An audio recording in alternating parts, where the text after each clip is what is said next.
अनेकदा आरोप होता, कुठेतरी बीड बदनाम होता या सगळ्या प्रकरणामुळे जाणीवपूर्वक करत आहे. विस्तृत प्रेस घेतलेली आहे आणि मी हेच सांगते की माझा बीड जिल्हा अत्यंत गुणाचा आणि अत्यंत चांगला आहे. आता अजितदादांना त्याचा पूर्ण अनुभव येईल आणि हे सगळं राजकारण याच्यावर मी अनेक वेळा व्यक्त झालेली आहे. दुर्दैवी घटना हे कोणाच्या राजकारणाचं मंच असू शकत नाही.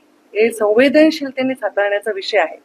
एखादा पाशवी अत्याचार, एखादा निर्घृण हत्या ही समाजावर ओव्हरऑल लागलेला कलंक आहे आणि तो कलंक पुसण्यासाठी सर्व लोक त्या त्या ठिकाणी प्रयत्नशील राहायला पाहिजे.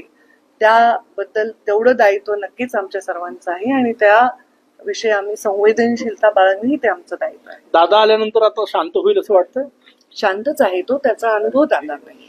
वाटोळं झालंय असाही अनेकदा आरोप होता, कुठेतरी बीड बदनाम होता या सगळ्या प्रकरणामुळे जाणीवपूर्वक करत आहे. विस्तृत प्रेस घेतलेली आहे आणि मी हेच सांगते की माझा बीड जिल्हा अत्यंत गुणाचा आणि अत्यंत चांगला आहे. आता अजितदादांना त्याचा पूर्ण अनुभव येईल आणि हे सगळं राजकारण याच्यावर मी अनेक वेळा व्यक्त झालेली आहे. दुर्दैवी घटना हे कोणाच्या राजकारणाचं मंच असू शकत नाही.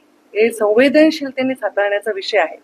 एखादा पाशवी अत्याचार, एखादा निर्घृण हत्या ही समाजावर ओव्हरऑल लागलेला कलंक आहे आणि तो कलंक पुसण्यासाठी सर्व लोक त्या त्या ठिकाणी प्रयत्नशील राहायला पाहिजे. त्याबद्दल तेवढं दायित्व नक्कीच आमच्या सर्वांचं आहे आणि त्या विषयी आम्ही संवेदनशीलता बाळगणंही ते आमचं दायित्व आहे. दादा आल्यानंतर आता शांत होईल असं वाटतं? शांतच आहे तो, त्याचा अनुभव दादा नाही.